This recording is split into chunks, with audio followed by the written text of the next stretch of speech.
Welcome back to the Chase MedSearch podcast. Today's guest is Gina Catalano, an internationally recognized executive coach and leadership strategist. As the founder of Centro Forza Group, Gina works with surgeon leaders, healthcare executives, and high performing professionals to elevate their leadership, sharpen decision making, and build high trust, high impact teams. With leadership experience across 5 Fortune 500 companies and certifications in multiple coaching disciplines, Gina brings a real world, results driven approach to her work. She also draws on her background in performance, both on stage and in endurance sports, to help leaders thrive under pressure and create lasting change. Gina is also the author of a new leadership book. Gina Catalano's new book, The Leadership Wake Up Call, is for high achieving leaders who feel like leadership is harder than it should be. Drawing on decades of experience leading Fortune 500 teams and coaching top surgeons and executives, Gina reveals the missing piece: emotional intelligence. This no fluff, real world guide helps leaders build trust, lead conversations with clarity, manage pressure, and avoid burnout so they can move from simply being smart to being truly trusted. I have had the pleasure of working with Gina when we were both at Medtronic. And something I love doing with this podcast is bringing our audience what I call peak practitioners for guests. These are no ivory tower theoretical leadership scholars, although those people have their place too. But rather, these are people that have done it, lived in the trenches, put up the numbers, led through hard times, and performed at extraordinary levels. Because I think that's what really resonates with folks who tune in. You can't fake authenticity. So, welcome, Gina. Thanks, Jordan. It's a pleasure to be here, and it's great to It's connect great to again. connect with you again, too. I always loved working with you at Medtronic because you just brought so much energy to every interaction. It was fantastic. Tell our audience about your medical device background. How did you get in, and how did you get into leadership?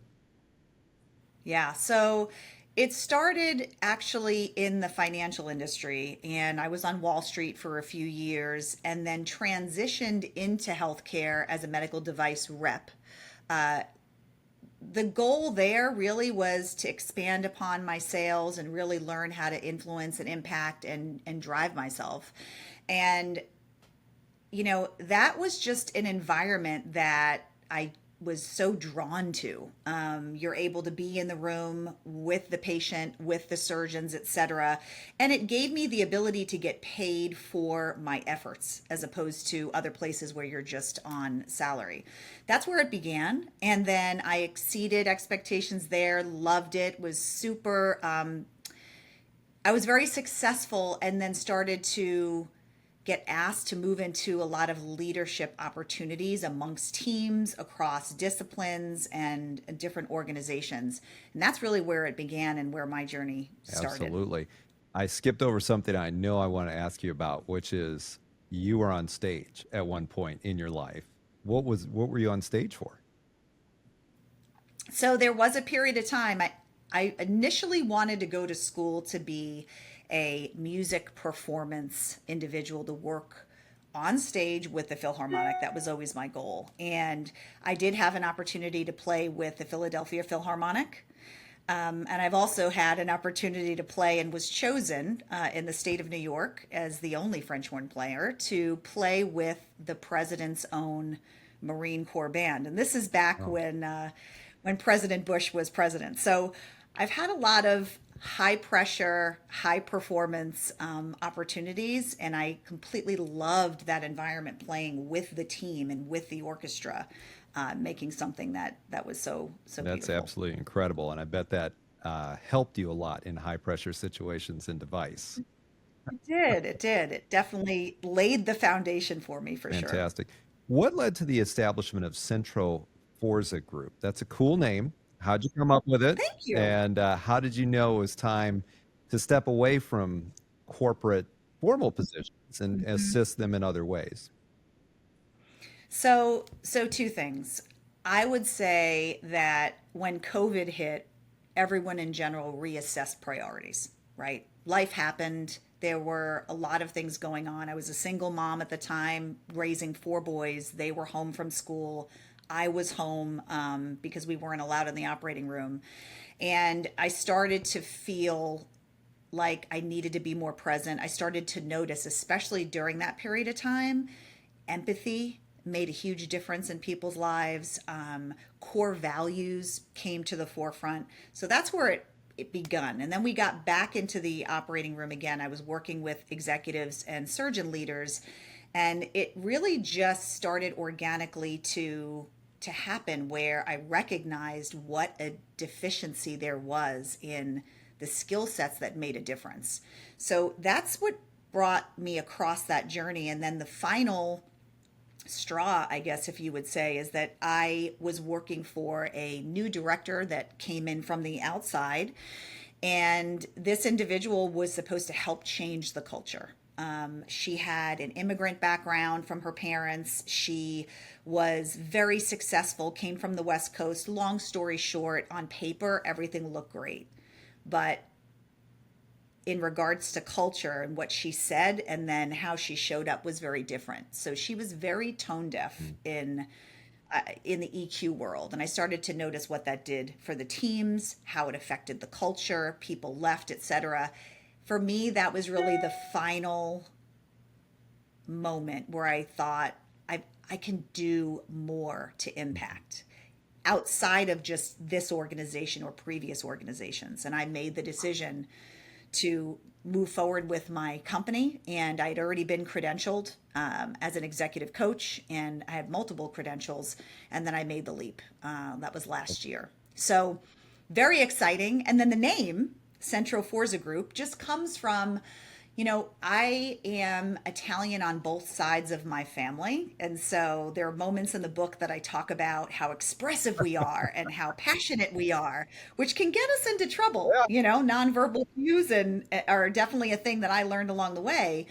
But it's grounded in the words core value, right, which is centro, which is really the reason why people focus on what they do and their priorities in life are based on their values. And then forza means strength. So if you focus on what you have inside you and you focus on what's most important to you, core and strength, and that is really where the development of the name of the company That's came fantastic. Very thoughtful, very intentional name. I love it. from. Very Yeah. intentional. Well, let's Yes. talk about other intentions that you have. You wrote a book, The Leadership Wake Up Call, as I mentioned. What was your catalyst for writing that book, and what was the process? So many people feel like they've got a book inside of them and they have no idea where to begin. So I know there's like three questions in that one question, but fill us. There is. It ties into what I just shared, which is it kept popping up over time, the deficiency in emotional intelligence, which has been known in the past as soft skills, but frankly, I would call them power skills because without them, there's a huge impact to leadership, a huge impact to culture, teamwork, etc. So that really was in the background across all of my years leading teams. I noticed different moments. And then certainly when I went out and built my own company, I started working with individual clients that were healthcare executives, surgeon leaders, and I noticed a huge gap. They were technically proficient.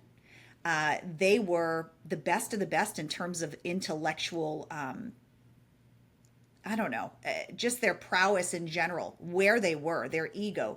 They were put in positions because of their intelligence and because they were great at what they did. However, they were never taught the emotional intelligence skill set. And what I started to uncover with my clients was a lot of stress, burnout, not knowing how to lead a team, and being put in leadership positions that, frankly, I don't know that they asked for, but now they have all of these people looking to them, and they've got to pull people in to create teamwork in a very effective manner.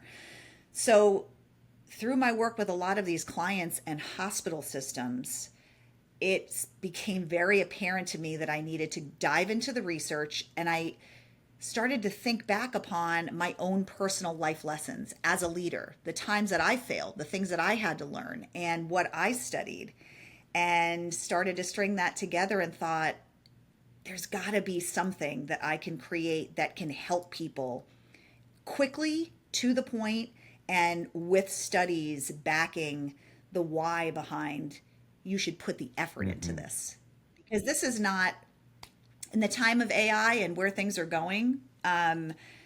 It's already begun where people are stating that jobs are being eliminated because of AI. AI will not be able to replace emotional intelligence. It can seem empathetic, but it's not a person and it's not empathetic. So those actually are starting to hit the top of the Hmm. list in many companies like Google, across different organizations, where that skill set is one of the skill sets that people need to invest Hmm. in. So that's kind of the impetus Yeah, for the book. no, that's great. Your comments on AI are well taken with what happened over the weekend with Grok, and then I think Elmo got hacked, and there's just been some disasters on X that we've seen that clearly show AI isn't going to replace human intelligence or thought anytime really. Right. Correct, correct. And Bill Gates made a comment probably a few weeks ago. In his comment kind of shook the medical world. I mean, had some of my clients saying, Mhm. "Whoa, he was saying that my job as a surgeon is going to be eliminated. What does that Right. mean?" Well, in some ways, maybe yes, but one aspect and skill set still, and he recognized this, is the emotional intelligence piece. That cannot be Yeah. replaced. No, that's so true. I love this quote. IQ gets you in the room, but EQ keeps people following you. And I want you to unpack that, but it made me recall a sales leader that I worked with at Medtronic who was smart in his own way. He really was. But he had this ability to surround himself with ultimately talented people, and they were all on Mm, his side all the time. And so you would see him be three times more successful in whatever he was trying to achieve because everybody around him just felt like they were valued by him. And that mm. quote made me remember him. I mean, he was a great leader in a lot of ways, but also just this followership was absolutely incredible. And they knew where they stood with him. They knew the consistency with him was so strong. And unpack that quote for us because that really resonated with me. Yeah, and that's a great example. So people are placed in leadership positions sometimes without them knowingly understanding the complete capacity of what they're supposed to be doing. And again, without the skills to be able to manage all of that. However, this leader sounds like a great example of someone that knows how to build trust, right?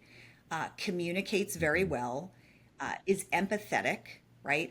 All of the emotional intelligence framework, a lot of it is based on Daniel Goleman's work. There are 5 pillars, which is self awareness, self regulation of your emotions in terms of how you're showing up, motivation, empathy, and social skills.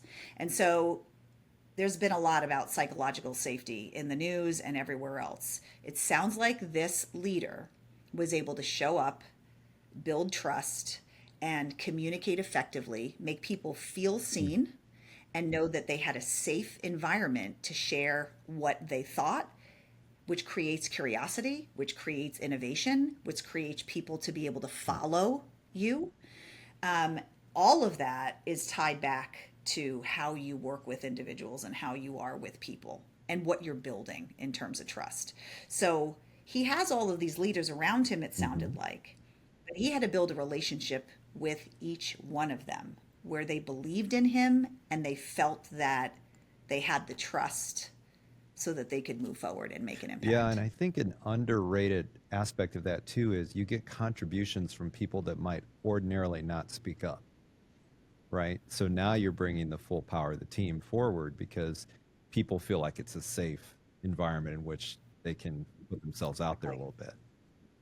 Exactly. And they feel Mhm. valued. I had a conversation with one of my clients last week, and he leads an entire OR. He's got 5 managers that report into him. And his question was he's creating this new culture, he's building new team dynamics by creating a team charter, etc.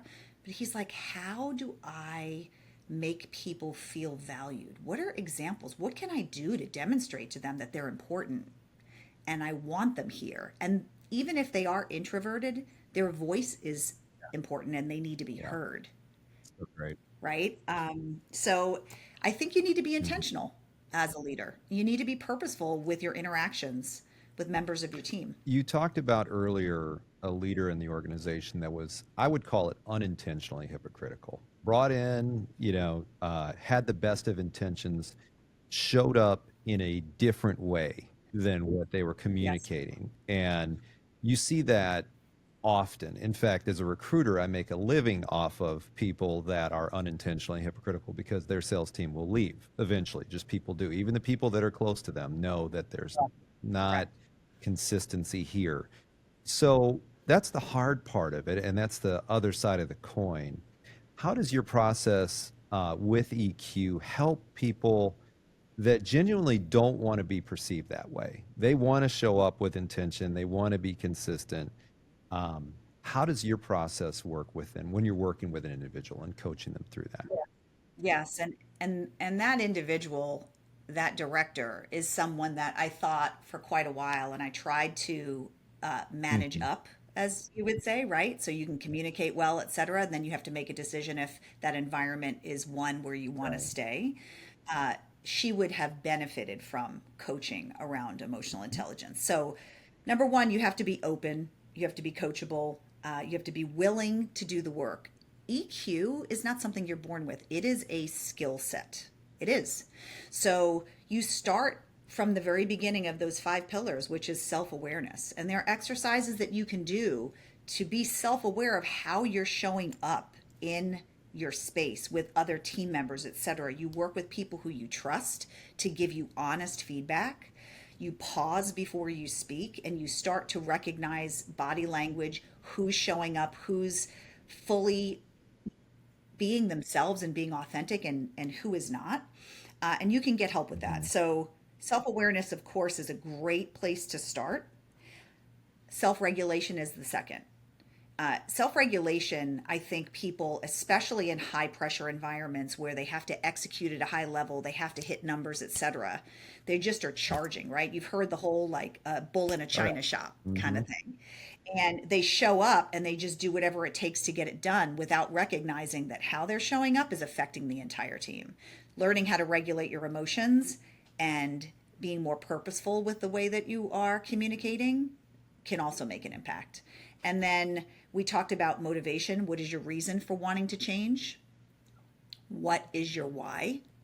Your social skills around that. Listening versus hearing, right? We've all been trained and learned how to do that. Pausing, and then finally just finishing up with really all of the skill sets that support empathy, right? Not saying what you want people to hear, but then when people aren't looking, showing up and leading by example. And the example that I gave in the book, at least one, with this individual, was there was a training session that needed to be filled by certain representatives that we had. And my representative, his wife, all of a sudden had a very high risk pregnancy. And he told me, I'm so sorry, even though it's a month out from the due date and I was going to travel in, I can't leave her at Hmm. home. And my response was, "Oh, no worries. That is priority. I'm here to support you. Is there anything that you needed?" And then I had to communicate that to this Hmm. director.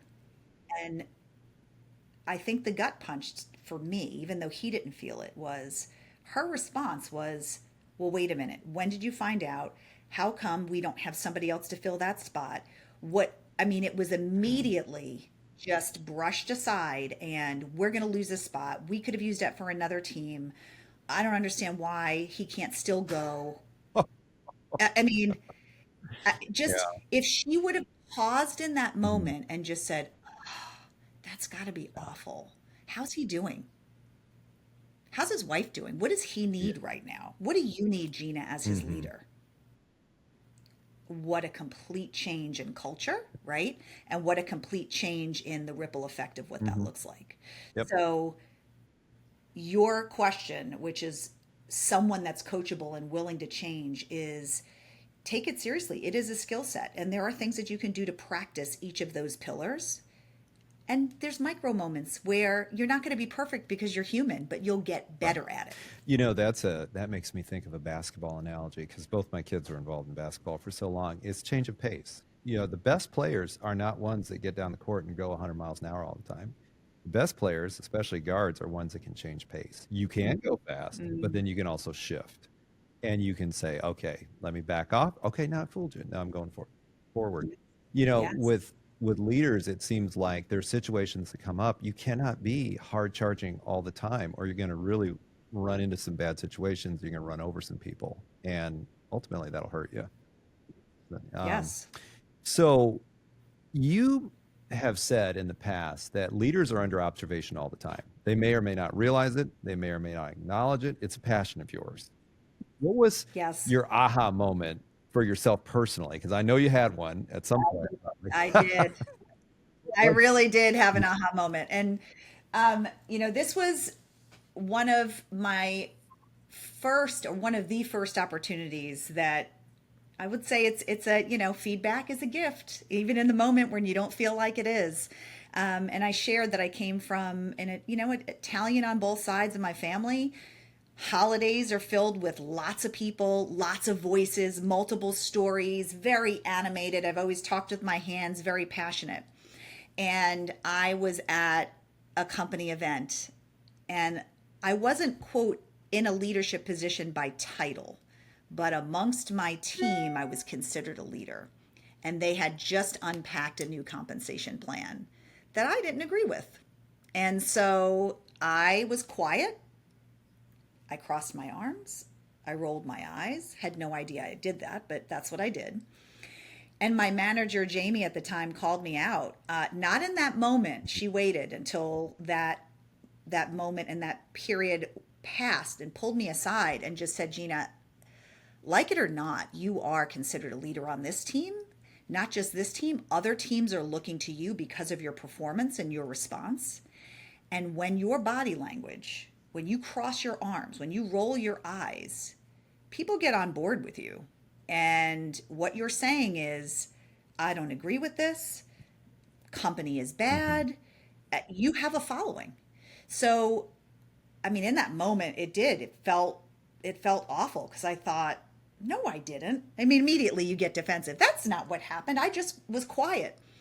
No, I wasn't just quiet. I definitely had the nonverbals that people recognize. And once I let myself digest that and realized what that looked like and meant, it's something that I really have had to work on. And not just in that moment, but even over the years. If I get passionate about things, I have to really think to myself, what is your body doing right now in this space?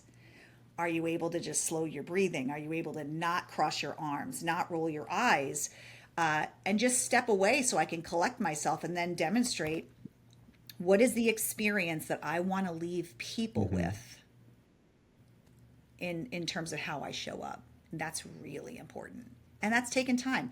Again, it's a skill set. It's not something that came naturally to me, but that was a huge aha moment where people were affected by what I was doing and I was completely Yeah. unaware. And I love how you reacted to the coaching too, because I think there is a aspect to certain people's personality where they say, "Well, I want to be authentic all the time. If the comp plan's bad, I'm gonna just be me." And I think that when that's okay if you're going to be an individual contributor forever, even though it's obviously not okay because you were an individual contributor that was well respected, so you were having a ripple Mm-hmm. effect. But I think people don't realize how career limiting that can be if you're viewed as someone that just is gonna just fly off the handle or just be. There's a talk about that fine line between authenticity and also Mm. self-regulation because I think that's It's possible for you. huge, But Jordan. It's huge because it comes back to that if you do not regulate your emotions, it actually takes away your mm, leadership, takes away your capability. mhm, So it throws you into a pool of commiserating. It throws you into a pool of showing up a certain way, and then people will make judgment snap decisions about what you mean, how you mean it, etc. And you own your leadership, regardless of the title. You own how you show up. And it's okay to not agree with the comp Hmm. plan. Okay. But in that moment, what I should have done, because again, we don't have all the details. We don't know the why behind the comp plan. We don't know what the purpose is behind all of it.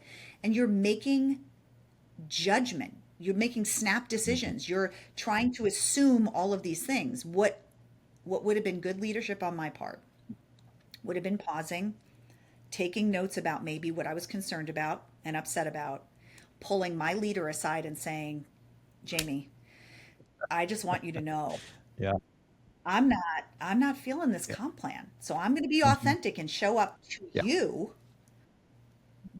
but not in front of my peers that way. And then later on, I can measure my response. But you're right, it is a career limiting Yeah. move when you cannot manage your emotions, regardless of what it is, what it has to And do you have a with. saying, compensation is emotional.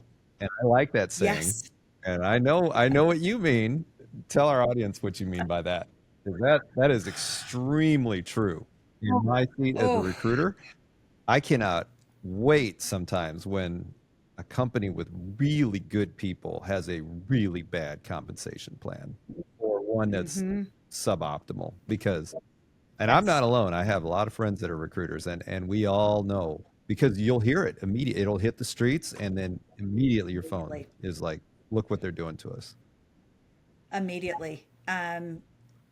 I have always said that leading my teams because I have recognized that if you look at the core of what compensation is, that is and translates into a person's life, what matters to them, who they're taking care of, their quality of living. So every aspect of compensation, regardless of how the company feels, it is Mhm. emotional. It's going to be impactful to the sales reps, to the leadership team, et cetera, and it needs to be handled Yeah. that way. It can turn someone toward the company and it can turn someone away from the company. And even if, as a leader, you don't agree with the direction the company's Hmm. going in, you need to figure out a way to make the compensation plan successful for your people and then tailor and work individually with them to understand what is your motivation? Why is this important to you? How can we demonstrate a Hmm. win? And it's going to be different for each Yeah. person. To leave it to chance is really putting your culture and your people at Yeah. major risk. Absolutely. Um, when let's talk about reps that are struggling and a diagnostic process because I worked in human resources for a long time, right? Before I got into recruiting. And by the time Mm, it got to me and there was a performance improvement plan that a rep was on, it was pretty much over. I mean, the manager had made up their mind. Very few people ever came back from those. It's just rare. Is there a right time to step in? I know you coach all kinds of people when a manager says they're having trouble with their rep to you, kind of casually. It's mhm, kind of, mhm. is there a right time to step in? And then how do you coach them through a diagnostic process with their rep? Like how do you go through that with them? What kind of questions do you ask? Because I feel like so many of these things are savable until they're absolutely not savable. People have had it up to here, they're done, they're fried, this relationship's over, and I got to get this person off my team ASAP. Agreed. Because that point comes for everybody. So how do you prevent that from getting to that point when there is kind of a chance of it being saved? Yes. So I think there's two parts to that question that I will address. So the first part is doing the assessment from a leadership position, looking at your representative and really truly understanding where they are not excelling, where are they not executing, what are they having a challenge with. This actually ties very well into the whole situational leadership piece, Hmm. which is you can have a rep who's been around for years and is an expert rep in that field. However, there's a new process, there is a new product, there's something that they've never done before. And so they're really like a new learner in that scenario. What can be missed often is we just assume because they've been around a long time and they're really good at what they do that they know how to do that task well.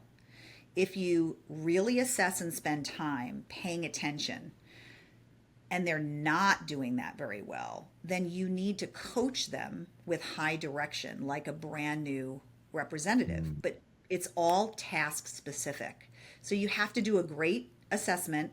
You need to spend time not over the phone, not on Zoom, in their space. That is where everything happens. Driving in the car and sitting next to them, going to lunch with them, being out in the field with them, and really watching their interaction and then asking a lot of open-ended questions.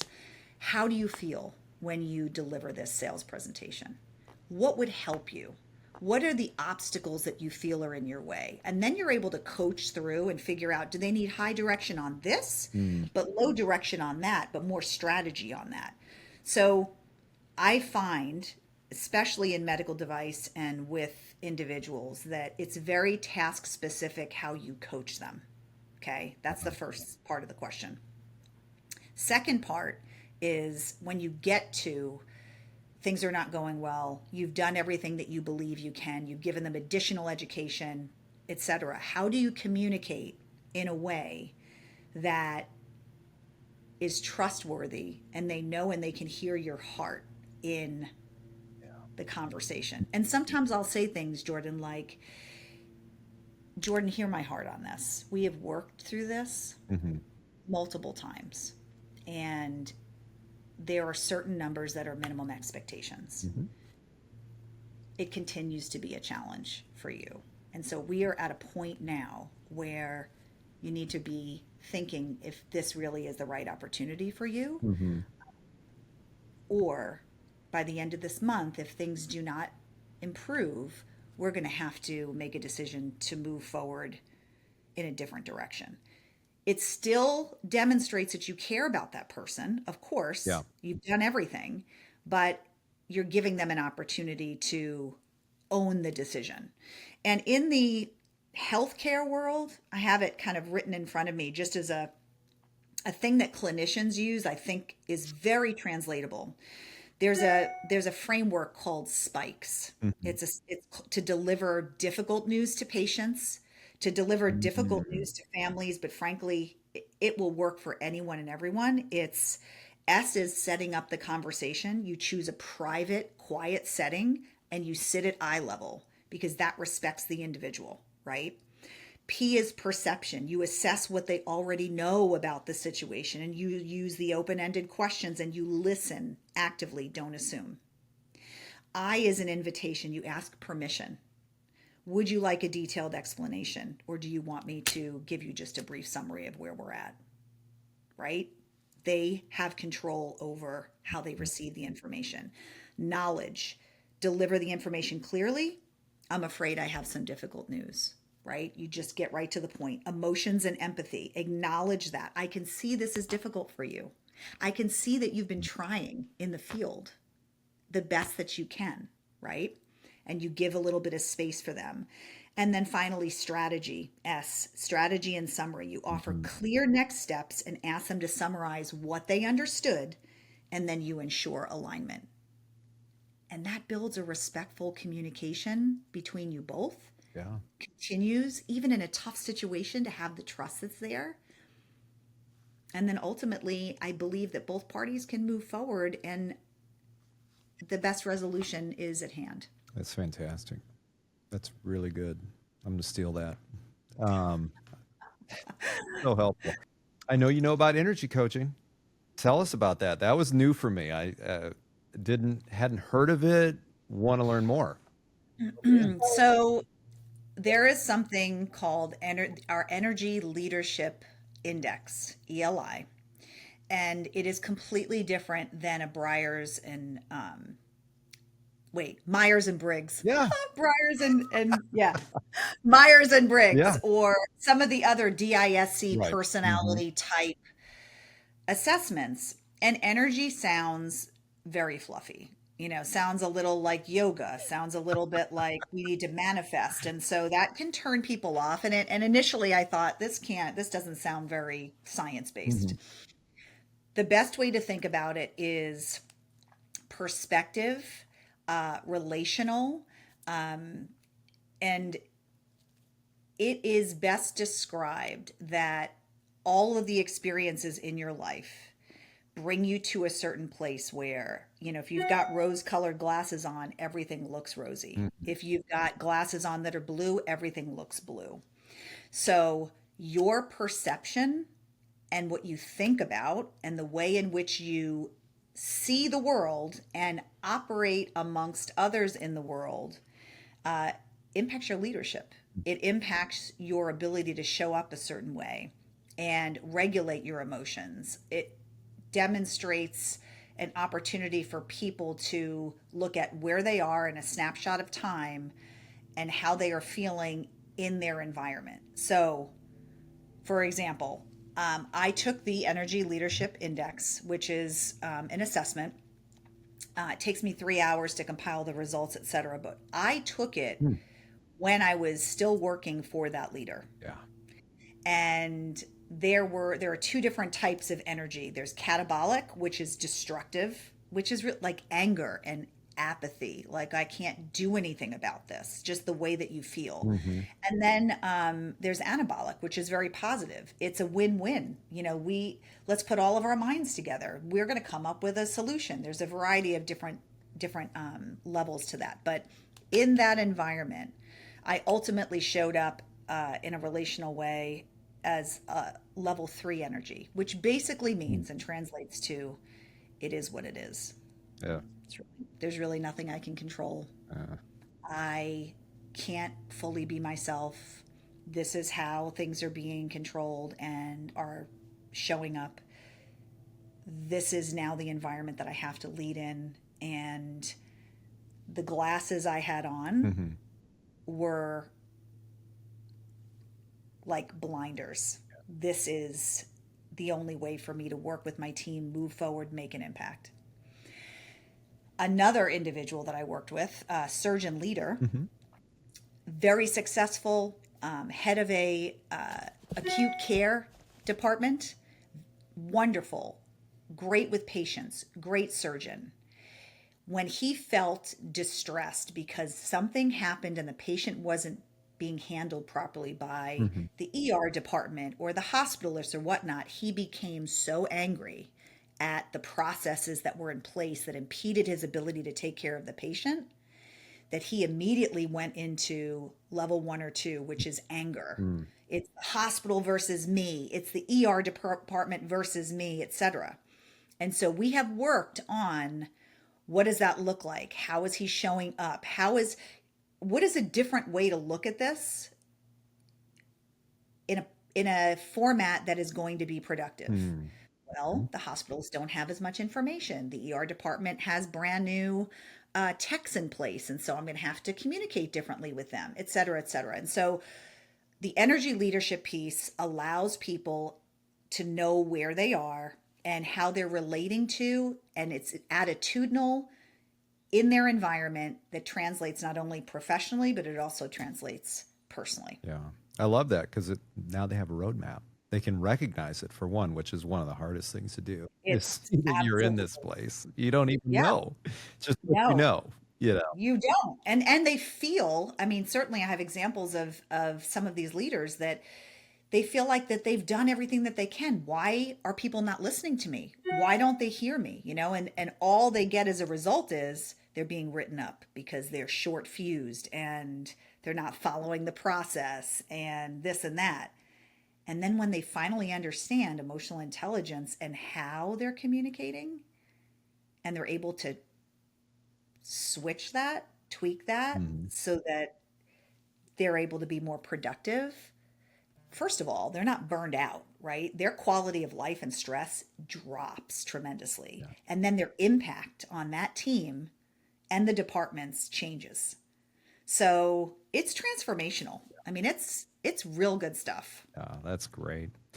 Um, Gina, this has been such a rich, practical conversation. Thank you for sharing your experience, your frameworks, your heart for leadership. It just comes through.